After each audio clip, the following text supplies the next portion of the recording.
A few months ago, Seth Godin, one of my favorite writers, wrote about his personal choice for Book of the Year. The topic was, at the time of marginal interest, but Seth has rarely steered me wrong, so I ordered the book. When it arrived, my first thought upon seeing the 618-pager was, this could take a while. I sat down, opened it up for the first time, and before even getting through the prologue, was hooked. I couldn't set it down. I recommended it to anyone who would listen to me, and even sketched out some concepts in my journal related to what I was reading. Today's guest is the author of that game-changing book, Charles Mann. Welcome to the Catalyst Health, Wellness, and Performance Coaching Podcast. I'm your host, Dr. Brad Cooper, co-founder of the Catalyst Coaching Institute, and Charles Mann is the author of The Wizard and the Prophet, a fascinating portrait of the opposing worldviews guiding our relationship of our planet and our survival as a population reaches 10 billion people in our lifetime. Intriguingly, this book presents no agenda. That's why I was drawn to it. That's, to me, what makes it so valuable. In addition to this masterpiece, by the way, Mr. Mann has written several other bestsellers, so you may have read some of his other works, including another Book of the Year, 1491, along with contributions to The Atlantic, New York Times, Vanity Fair, HBO, and the TV series Law & Order. On the coaching front, if you're a coach and you have not yet registered for this September's Rocky Mountain Coaching Retreat and Symposium, you're about to miss out on that early registration discount. So now's the time. If you are not yet a coach, you might still be able to sneak into the next NBHWC approved health and wellness coach certification. It kicks off the end of June if it hasn't already filled. Otherwise, the next one starts September 10th and 11th if you want to join us then. All the details for both are available at catalystcoachinginstitute.com, or feel free anytime. Email us with questions, results at catalystcoachinginstitute.com. We can get a call set up. Now, it's time to explore the worlds of The Wizard and the Prophet with multiple best-selling author Charles Mann on the latest episode of the Catalyst Health, Wellness, and Performance Coaching Podcast. Well, Mr. Mann, good to have you here. Your book, I did not expect what I got out of this book. This was fantastic. We'll be talking about it today, but thanks for joining us. Oh, my pleasure. The Wizard and the Prophet is the book that I was holding up here as we went through it. To me, fascinating journey into the genesis of the two sides. And what we're talking about here is the environmental movement and the scientific green revolution. And to me, the gift that you really gave, at least me, and I'm guessing your readers, is you didn't seem to have an agenda, which is really rare for that topic. Can you tell the story, let the reader kind of pull some conclusions together, maybe a 10,000-foot view to get us started? Sure. I should probably say a little tiny bit about who I am, which is that I'm a journalist who's been covering environmental issues in places like Science and the Atlantic Monthly and National Geographic for a long time, since the 1980s. And over time, as I've talked to activists and politicians and scientists and, ordinary folks, I realized that when you have these incredibly important questions, which I think everybody can agree, they are really important, ranging from pollution to water quality to climate change to ocean acidification, you name it, they're all important. The kind of answers I was getting to the question, what should we do about this, fell into kind of two broad camps. And there's like a type of person that would sort of answer one way on that question, and another person that would answer another way on those questions. And they sort of all fit together. I mean, there's no like physical law that says you have to have these two different types of answers. And I was struck by this, and I mentally started calling them wizards and prophets. Wizards are people who believe that science and technology properly applied will let us produce our way out of our problems. So, is there not enough fresh water? Well, let's desalinate, maybe with nuclear powered desalination plants. Is there, how are we going to feed everybody? There's going to be 30% more people, supposedly, by the end of the century. How are we going to feed all those extra mouths? So let's have genetically modified crops. What are we going to do about climate change? Let's do geoengineering and shield the earth from the sun. This kind of thing. Right. Scientific answer that we sort of power through. And then the other answer is from what I call the prophets, not PROFITS, but like biblical prophets. And their basic idea is that we live in a world that has fundamental ecological limits that are, dictated by biological laws, and we surpass these limits to our peril. So we, stay within natural limits. So, you know what I'm talking about. It's, put on your cardigan sweater and turn down the thermostat and don't drive much and all that kind of thing. And to the prophets, the idea that we just do more of what we're doing anyway seems crazy when the fundamental problems were exceeding these limits. And to the wizards, of course, the prophets' idea that we kind of hunker down and use lower our food foot, our ecological footprint, shrink, I guess, not lower. All seems like a recipe for primitivism. You're telling us to live in grass huts and this kind of thing. And also, when I started investigating, it turned out that these ideas have been around since the beginning of the environmental movement, and noticing that there are environmental problems, and that there are two people, both of whom, unfortunately for somebody who wants to sell books, are unknown to the general public. The founding, the progenitors of these two movements. And so the book is also a biography of these two guys. And one of them, he's slightly more well-known, is a guy named Norman Borlaug. And Borlaug was born poor at the beginning of the 20th century, in a farm in Iowa. The first guy in his family to go to college, graduates from college at the height of the Great Depression, and sort of flails around, and ultimately gets sent by the Rockefeller Foundation to central Mexico with the instruction to do something about poverty and hunger in central Mexico. And through an incredible amount of, heroic amount of backbreaking labor, he develops the fundamentals of what's been called the Green Revolution, which is the combination of advanced, high-tech seeds, irrigation, and high-tech fertilizer that doubles, triples, even quadruples grain yields around the world, and has a big part of why all those predictions back 50 years ago from places like the population bomb that we were going to have massive famines haven't really come true. And so he's like the patron saint of the wizards. And I can't tell you as a reporter the number of times that people have said to me, researchers, I would like to be the Norman Borlaug of X, where X is their environmental problem. Well, and it was interesting. And I was trying to find the page here real quick, but you went through and like you said, his work or spin-off of his work resulted in not having the issues that were predicted 50 or 100 years ago. And if I remember right, it seems like you shared a lot of that data, and then almost the next paragraph you said, and yet the runoff, the result. So again, it wasn't even a new chapter at that point. It was almost like amazing, and here was the downside. It just seemed. Is that what you kept running up against? That's the human condition, right? Yeah. Every decision that you make has a good part, and then sooner or later you find out what the bad part was. Right. You find consequence. Kids, right? You keep them safe in your house. Whoops, they're timid out in the outside world. You let them go, freely onto the outside world. Whoops, they get sick. That everything you do is this complicated way, and I think that's true for the environment. Yeah. And so Borlaug said, I think incontestably, advanced incomes all over the world, dramatically reduce the number of hungry people. If you think about it, it's astounding what's happened in my lifetime, maybe your lifetime, how old you are. But when I was graduating from high school in the 1970s, the UN estimated that roughly 40% of the world's population was malnourished. That's almost half, almost 1 out of every 2 people. If you threw a dart somewhere on Earth and you hit somebody, chances are pretty good that person would not have had enough food at some point during the year. Now, the figure is something like 8%.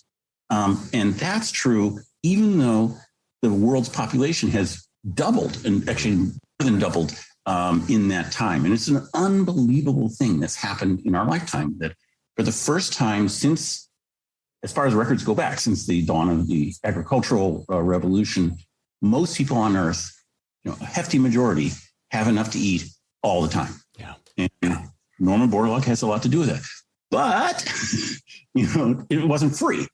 And so, 40% of that fertilizer that's so important to raising the grain yields and for rice and wheat and so forth doesn't get, in the land, gets whooshed off by rain and so forth. And it ends up in the creeks, which go into the rivers, which go into the oceans. And you have these, and fertilizer in the oceans is still fertilizer.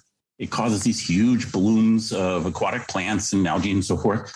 They die, drop down to the bottom. Microorganisms eat them frenziedly with this rain of, breakfast coming down. And those microorganisms, multiply so furiously, they suck up all the oxygen in the water, creating these enormous dead zones. And so at the mouth of the Mississippi, there's this huge part of the Gulf of Mexico where basically fish can't live. It's terrible. Same thing for the Bay of Bengal. Most coastal areas around the world, have been radically bad things have happened to them as a result of this good thing.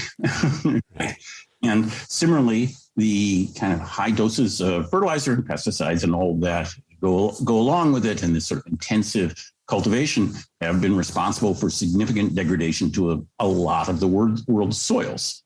And that's bad. And the intensification of agriculture is also a big source of the carbon. It's causing climate change. That's bad. So, and that's the sort of thing the prophets point to.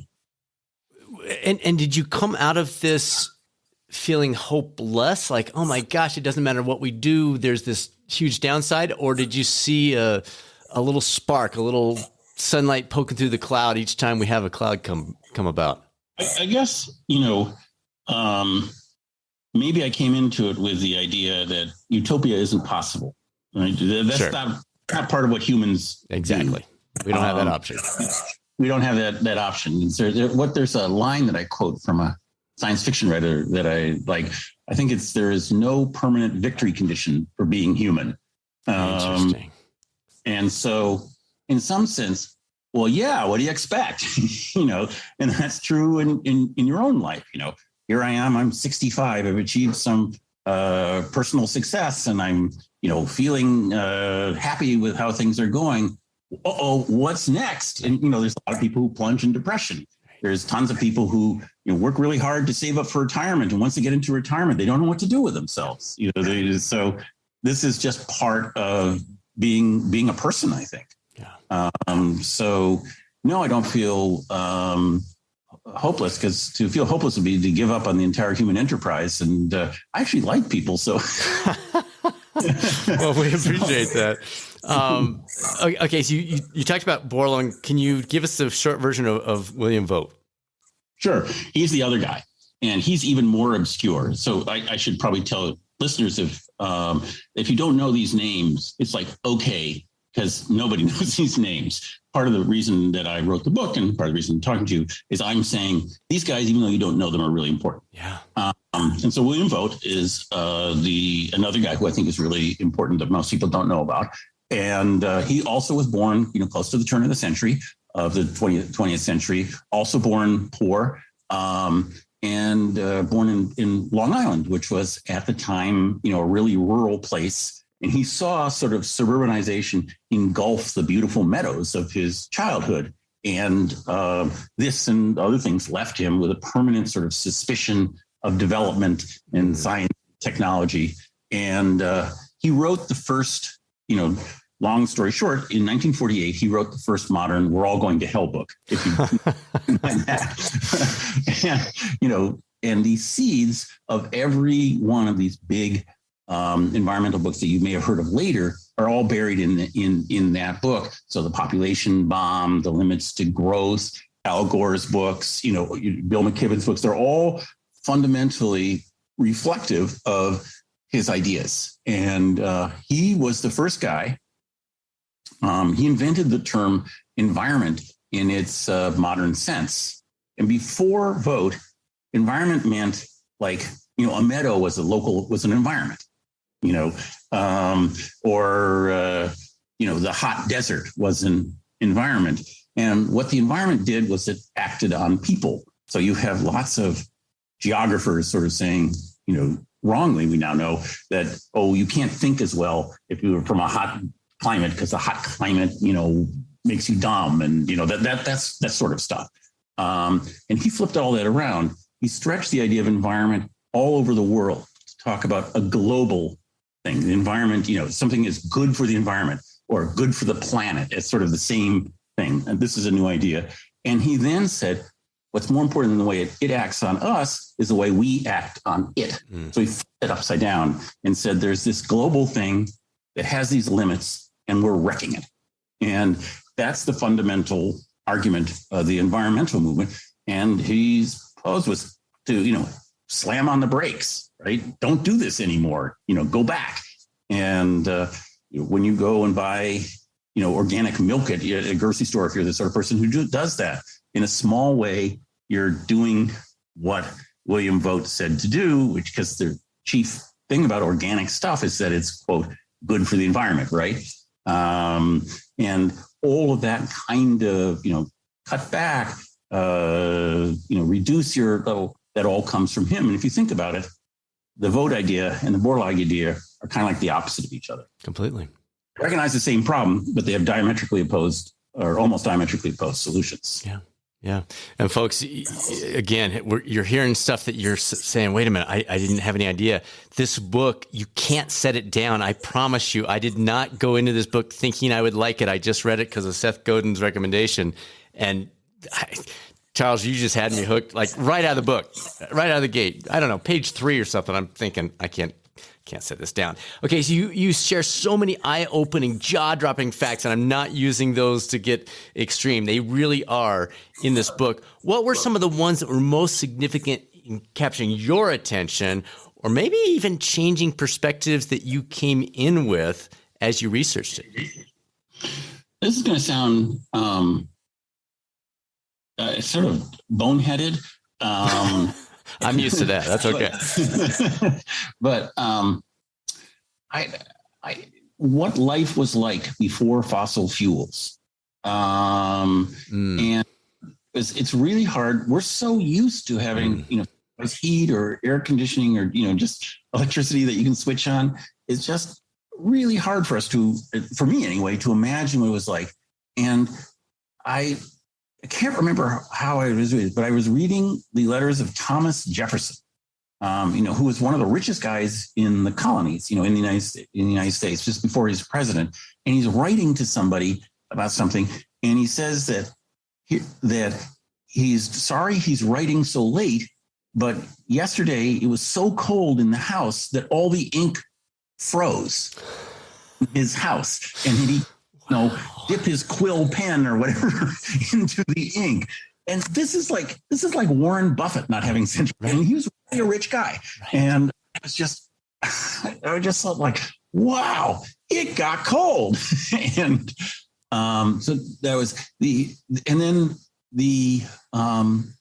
if you were a poor farmer in the days, in Iowa in 1920, like Norman Borlaug was, the amount of work you had to do to just make it through the day, make it through the year, it's just staggering. And so, and one of the things is they didn't have tractors. And in fact, one of Henry Ford's big things that he did was, like he made the Model T, he made the first kind of affordable tractor. And the difference that made to people back in the 1920s, about 40, if you're a small farmer, about 40% of the crops you grew, all the ditches you dug and the plants you weeded and the hinds you harvested and all that was for the animals. Wow. You didn't get to eat them. You had to use them to feed the horses and the oxen and whatnot. And those are just labor animals. And you had to do an enormous amount of work just to take care of the animals so the animals could let you do the work. And then a tractor comes, and holy crap, does that make a difference? Wow. Some of those crops, you can have them. You can have, and you don't have to curry the animals. You don't have to burst. You don't have to do all this stuff. And so we forget, or at least I do, how unbelievably lucky we are to have these things around. And it's so easy for me to imagine people like Borlaug who've been liberated from this. Is the only reason he was able to go to college even was that because the family got a tractor, they didn't need his labor. That these people rush off and are so excited about technology that they just go bulldozing ahead. And, and what luxury we have to carp and criticize. Yeah, exactly. From our point of view now. Yeah. So those are two things that just really blew me away. And that reminded me of another story you shared where the farms increased in value in certain areas where they were barely getting by. And then as a result, there was more corruption. Can you go into that story a little bit? Because I found that fascinating based on what you just described. Yes. So the Green Revolution comes, and that's this, as I said, this combination of advanced seeds, advanced fertilizer, and irrigation. And suddenly farmers are getting, in places 4 times as much grain. And, it means that they're able to feed themselves and sell the surplus for the first time. It's a huge, huge deal. But there also means their land is worth 4 times as much as it was before. It now becomes worth stealing.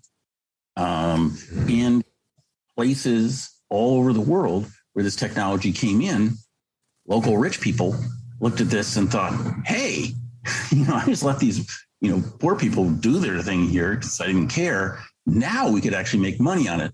And they were dispossessed, often with the active connivance of the government. So the rural communities all over the world were devastated by this sort of consolidation that the technology made possible. And, part of the reason that we have rural uprisings all over the world, and I would include the United States, part of the reason our countryside is so empty is because of the unintended consequences of this, where you have all these small towns in the Middle West and in Kansas and in places like that, where the population has, been reduced by 2/3 or 80% or whatever it is, and are no longer hanging together as communities. It's all part of the accidental, byproducts of the Green Revolution. Has been terrible. So, and the tipping point on that transition was about when? Was that around the 20s when you said? Well, it started happening really in the United States in the, it was given a good kick by the, collapse of a lot of farms during the Depression. So that not related to the technology, but instead of coming back in the 40s and 50s and especially in the 1960s, you had this wave of farm consolidating these ever larger farms. And now you have the, to me, sort of crazy situation where huge chunks of Iowa farmland are owned by hedge funds from New York. Wow. Because it's worth something right now. It's worth enough for guys in desks in New York to speculate about. Right. And that's an unintended byproduct of technology. And it's the kind of thing that the prophets go, wait a minute, this is bad, they say. It's horrible that these communities are in this kind of shape. Right. Interesting. Let's shift to carbon dioxide. You mentioned it in passing a moment ago, the impact on the environment. We hear it, but can you help us understand why this is so important so we can just have a conversation? I mean, it's going to come up at the dinner table. Help us have a reasonable, educated, pseudo-educated conversation with our friends, our family, et cetera, about this issue. So I think it's really important in all these discussions to distinguish between something is happening, physically taking place, and what we should do, if anything, about that thing that is physically taking place. Thank you. So I think it's pretty clear that climate change is occurring and the mechanism is very clear. What's not clear, and that's a human decision based on your values and so forth, is what, if anything, we should do about it. Right. Here's what is happening. And you can explain the basics of it really, really simply. So there's a whole bunch of sunlight that comes in and hits the earth. And it comes in all different kinds of wavelengths. You remember from junior high school learning about the electromagnetic spectrum and, and splitting the colors up. all these different kinds of lights, radio waves and, blue light and ultraviolet light and red light and so forth. They all come into the Earth. About a third of it, very roughly speaking, is bounced back by clouds and the ozone, and all sorts of stuff. So the rest hits the Earth and it warms up the Earth. And this is a key thing. The Earth starts reflecting it, right?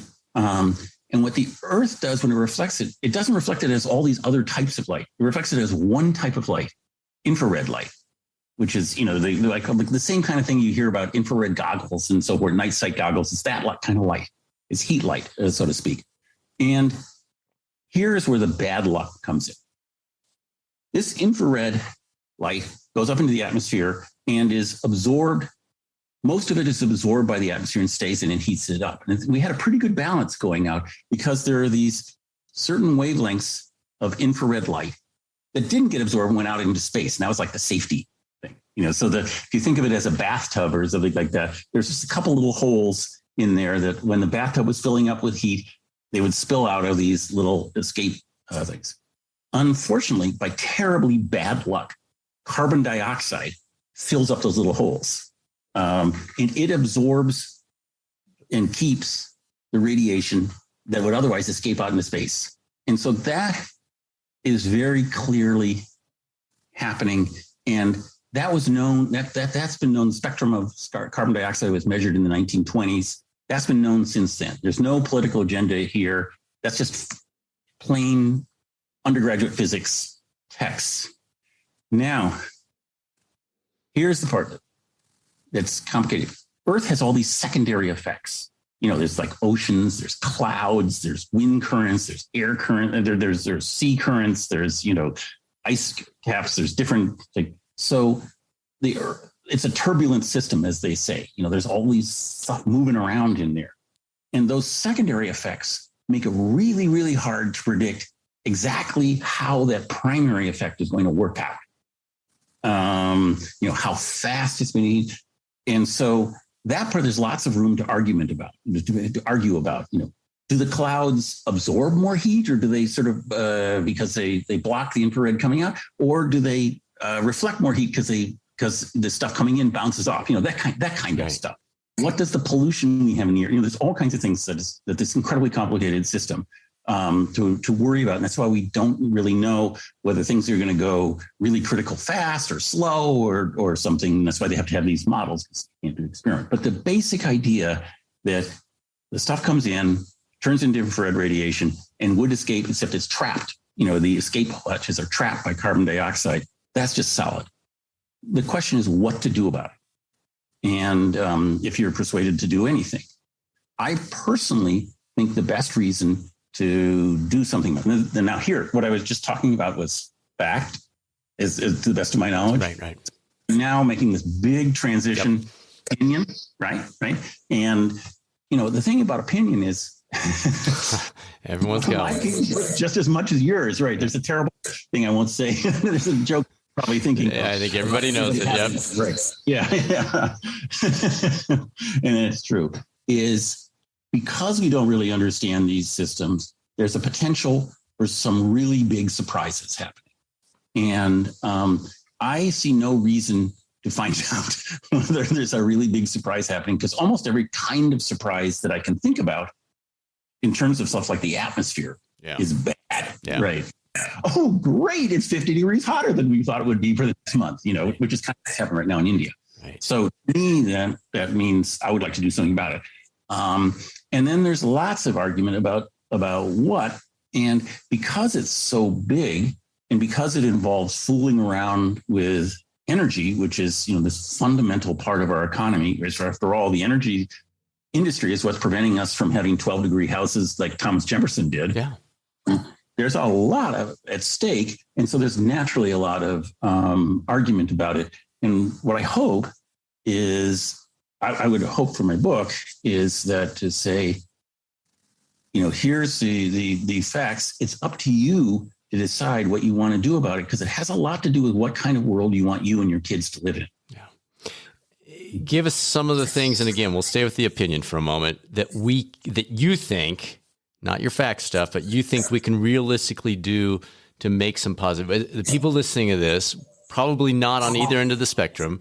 They're hearing you and they're thinking, maybe I need to think about this a little more seriously. What would be some of the basic things that the average person could be doing that maybe they're not hearing out there in the press? Well, I think one of the most important things that they could be doing would be to take this as a serious issue, because it's not going to have its worst effects on your and my lifetime. But, I have 3 kids. I really want them to have a good time in their life. And so it's a matter of our kids' future. And so, there are people, and those would be more of the prophets, who feel like we live in this sort of super dense, urbanized, high-paced, high-tech world. And that's sort of fundamentally not really that good for us. And we need to, have slower, more, lives that are more in touch with nature and so forth, and to feel more of a sense of power in our, our own lives and are controlling our own destiny. And those kinds of people would prefer to have just a whole lot more renewables, solar panels on every roof and solar panels around, because these are much more susceptible to local, sort of control and they see it as more kind of democratic. The other side, the wizards, tend to say, well, wait a minute, this is crazy. That's really inefficient to have all these, places all over. And why don't we just have big centralized nuclear power plants? Nuclear power is carbon free. It's got an incredibly good safety record. I know we've all heard of Fukushima and Chernobyl and so forth, but in fact, like people who mine in coal miners die every year, and oil fields are really terrible too. And so if you actually look up the number of people who have literally died from this, nuclear power actually looks very, very good. It may be the safest in terms of the record so far, people dying of anything. I mean, even solar power and wind power, people fall off the roofs installing those over, and a surprisingly large number of people die installing solar panels on people's roofs. So, so if you're like a kind of person who sees, really important to sort of maximize human liberty and potential and so forth, you want kind of everybody in the cities because that's more productive, and these giant centralized facilities because that's more efficient, and then you have all this room outside for nature, to let nature do its thing. And those are very not I'm not saying either one is good or bad. Sure. They're different ideas about what kind of world do you want to live in. And I think if you think in terms of what kind of world do you want to live in and how would I take steps towards that, you sometimes get to very different answers than you would if you just sort of thought in the way conventionally people do. It's always been a bit mystifying to me that that people who live in the countryside obviously like living in the countryside and want to do it partly for a sense of personal autonomy, aren't much bigger supporters of the prophets than they would. I mean, there's reasons for it, but those are people who fundamentally want people to be able to live, on their farms with their solar panels and, have their local schools and so forth. And similarly, people who live in cities are often in favor of these sort of super dense cities that will in fact drive their own rents higher and their housing prices higher, and they want parks that will make it harder and harder for them to escape out of the city. Mm-hmm. So I'm not sure if you really thought, what kind of world do I want my kids to live in, that you'd end up voting in the way that you do, that many people do now. Interesting. But again, this is all my opinion. Sure. I don't tell you enough that that's just one person, right? Right. All right. I love what Seth, and I mentioned it earlier, he quoted by saying, I found myself switching camps every few minutes. Frankly, that's how I felt. You weren't trying to convince me, but I'd read one of your chapters and I'd be like, oh yeah, this is what we should do. And then I get to the next chapter, I'd be like, no, this is what we should do. Did you find yourself doing that as you were doing the research and writing? Absolutely. I'm as wishy-washy as the next person. And I did. And I often thought to myself, why aren't these people talking to each other much? Yes. like take nuclear power. This is an issue that the wizards care passionately about, and there's good reason for it. It's incredibly efficient. It's carbon free. There's a boatload of fuel out there. We're not going to run out fast. It's as far as we can tell, it's quite safe.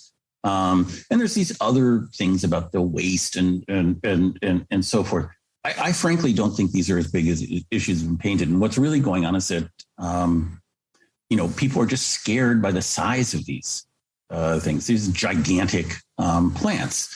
And so then I wonder, well, why don't they make really small ones? There are nuclear reactors at most major hospitals, for nuclear medicine, right? Mm-hmm. In Columbia University is a nuclear reactor in the center of Manhattan that's been running happily since the atom bomb project, I think since like 1950 or something. Nobody in the Upper West Side. I lived on the Upper West Side of Manhattan. We weren't walking around scared. Similarly, there's one at the University of Chicago. At least I think it's still there. It's built by Enrico Fermi. Nobody in Chicago is like fleeing because of their nuclear fears. So I wonder, why don't we have really small scale, like neighborhood nukes? And then, if the renewables then become super efficient, and as they obviously are, they're obviously improving, that could be your bridge fuel. What if we had, instead of a gigantic one that costs $10 billion and is supposed to last for 100 years or whatever they are, we had one that cost a fraction of that and was supposed to last for 30 years. I mean, maybe there's a reason not to, but I don't even hear, because these things are so polarized, I don't even hear these things discussed. And similarly, there's a tremendous number of environmentalists that really hate genetically modified foods, to the extent that it's pretty easy to find stuff on that the labels of things in your supermarket, right, that say no GMOs, even for crops that literally have no GMOs ever been developed for. It's a selling point. Absolutely. Yeah, it's a selling point where you'll say wild caught, salmon, no GMOs. Well, duh. And, this kind of thing. But and the focus is always on the safety of them. But I think that, again, there's just no scientific organization that I know of that has found any kind of credible safety threat. But I think what people are actually reacting to is this feeling that agriculture has become too gigantic in scale, and that these very large companies don't really have their consumers' interests at heart. Right. And so I kind of feel like those are valid feelings. And so instead of focusing on the sort of non-issue of the safety of GMOs, why don't we sort of really think about how we can make agriculture work better for the people who do, so that people feel better about its products. And some of that is just education. And some of that would cause the industry to rethink about how it's doing stuff.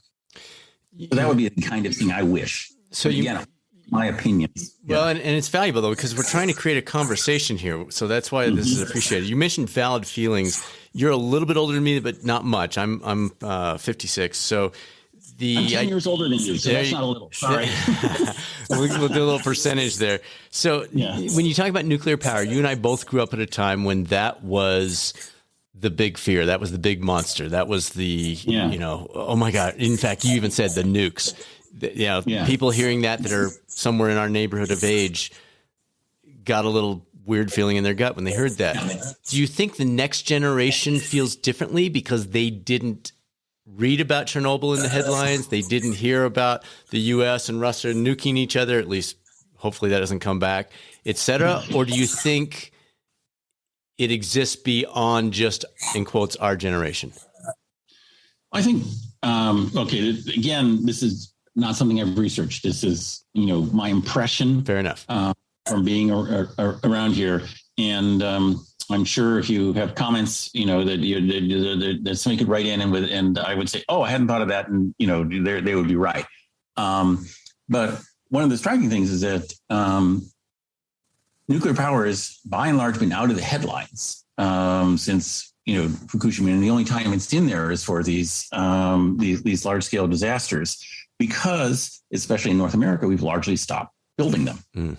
And so either they're quietly doing their thing and nobody's really paying attention, except maybe when they get shut down, or they're going wrong. Right. And I suspect that if you started, suppose people said improbably, why, this Charles Mann has a great idea. Let's build all these, vest pocket nukes there instead of gas utilities. And then you would those fears would come up again. And then you would have, I hope, a good public conversation. Yeah. I mean, what we wanted to do this.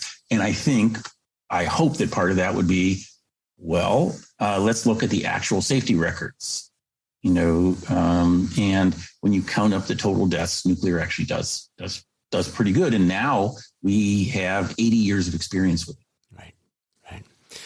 All right. The money issue. There are, and you mentioned this, that's part of this conversation. There are so many important steps we could, in quotes, take to turn the tide 50 years from now, 100 years from now, whatever. But our society, our governments, there's so many different priorities. Are there solutions available today that don't take away from all the others? Like, are there ways that the governments and societies can emphasize without taking away from rebuilding the bridges and some of the other things that might be at the top of the list right now? One thing in general, that I think is just a fact is that almost any kind of building in the United States costs much, much more than its equivalent in Europe and certainly in China. And they're very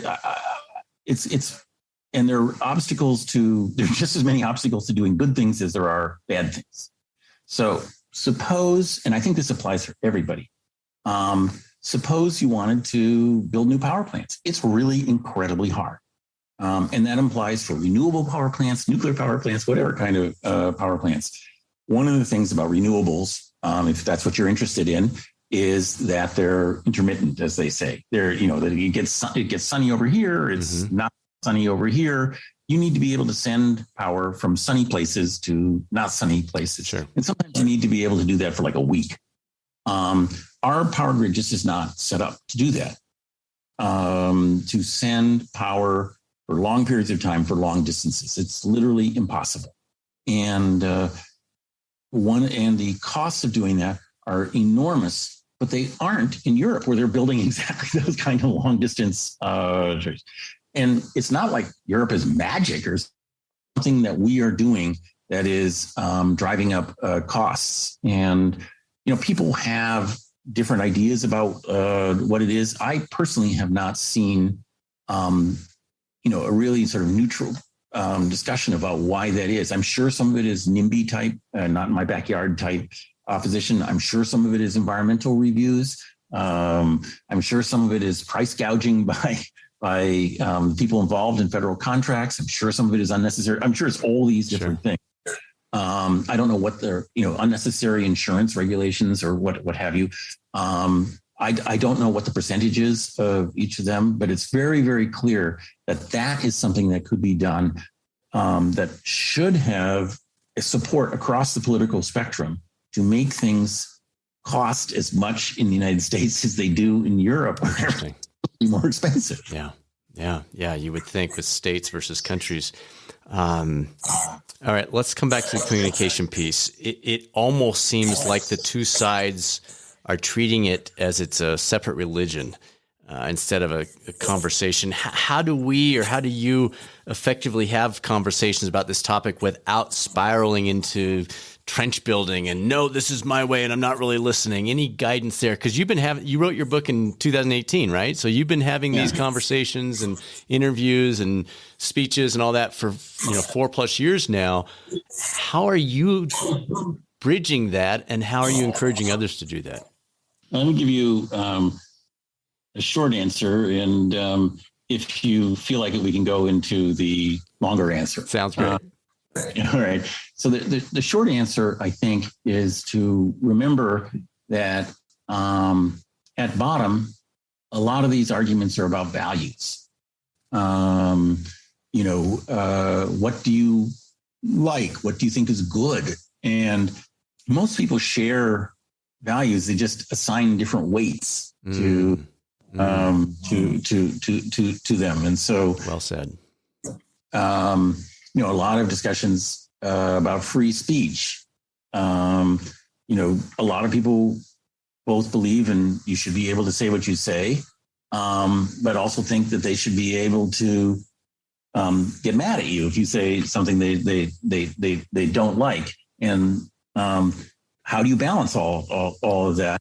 And some people feel that the ability to be not, as they see it, harassed is a big part of free speech. And other people say the liberty to express yourself, even if it's abhorrent, is the big part of free speech. And I think most people, share some of those values, but they just assign different weights to them. And so how do you negotiate that? And instead of, it's so much easier to argue by saying, well, you're wrong and illegitimate than to say, well, I think this is more important than that thing. Is out the way. So that's to try and remember that often they share the same values as you. It's just they're giving different weights to the importance of those values. That's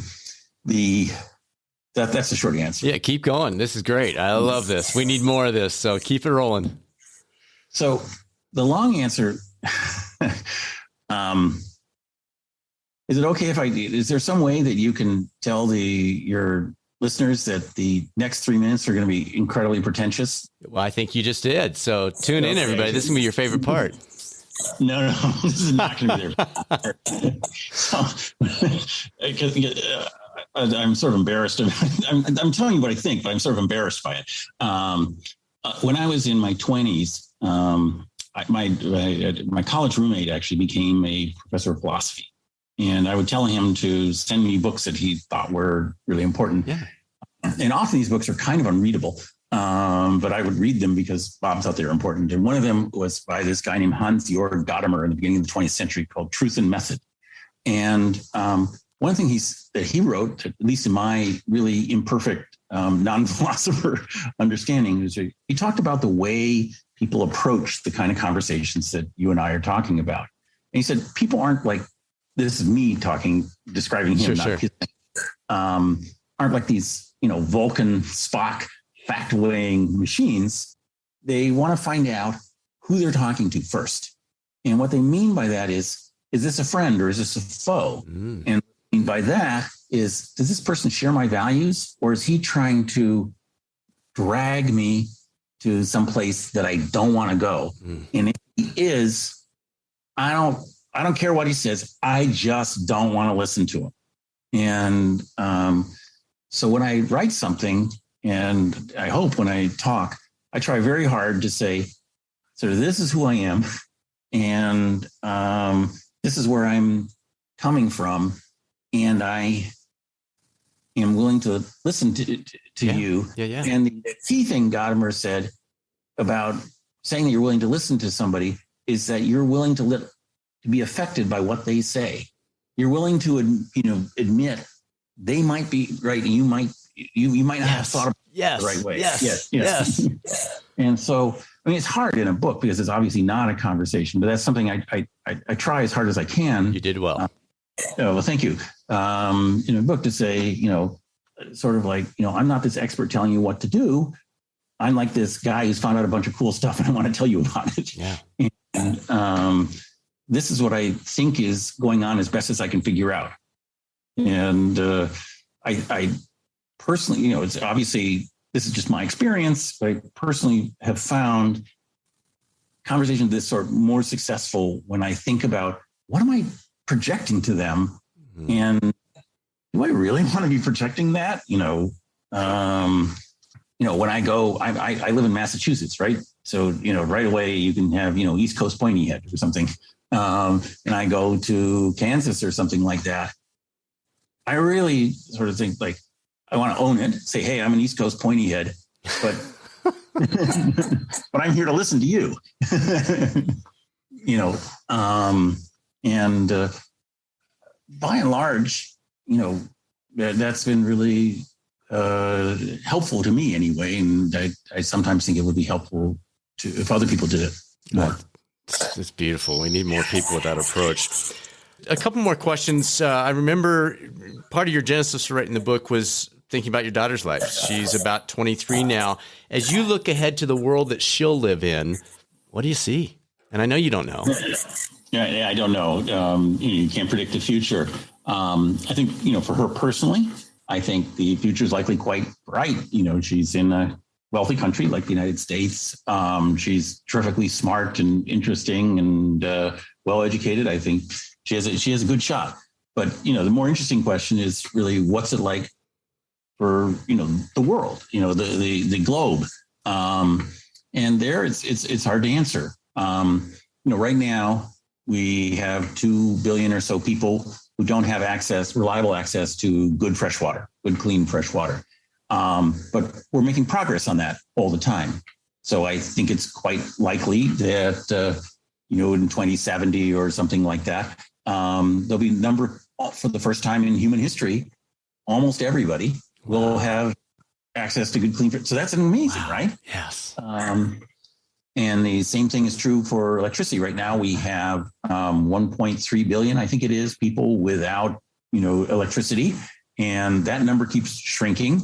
And it's quite possible that by 2070 or thereabouts, almost everybody will have electricity. But it's also quite possible that, global temperatures will have gone up past 2 degrees. There will be, really terrible heat waves. Coral reefs will be really damaged. There'll be, severe environmental damage. But, the average person in the world will be far better off than they are now. Is that a good future or a bad future? That's the question. All right, last question. You wrote this in 2018. If you were going to add a follow-up chapter to the book today, what might you include in that chapter?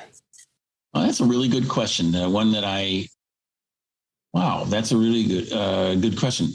I tried to frame the book in terms of fundamental challenges, what we need to do for our kids. And, one is to feed everybody.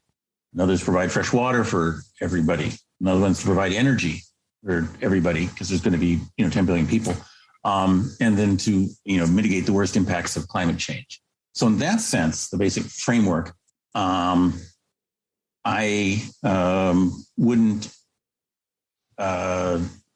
really. I can't think of how I'd change it.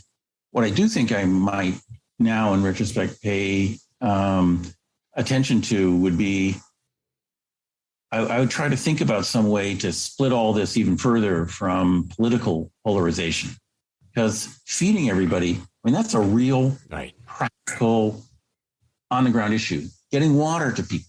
That's really practical on the ground. Energy, same thing. We live in a world in which if you don't have electricity, you are just, much worse off than you would be otherwise. Now, I think it's just an urgent question to make sure that we have a good energy supply for everybody.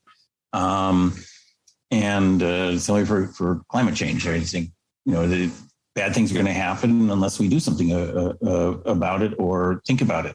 And I guess I would try to separate those from sort of day-to-day politics even more, because the political discussion that at least I see around them is really removed from the reality of feeding hungry people, providing water for thirsty people, energy that's reliable to people, and making sure that people who already have that energy keep it going.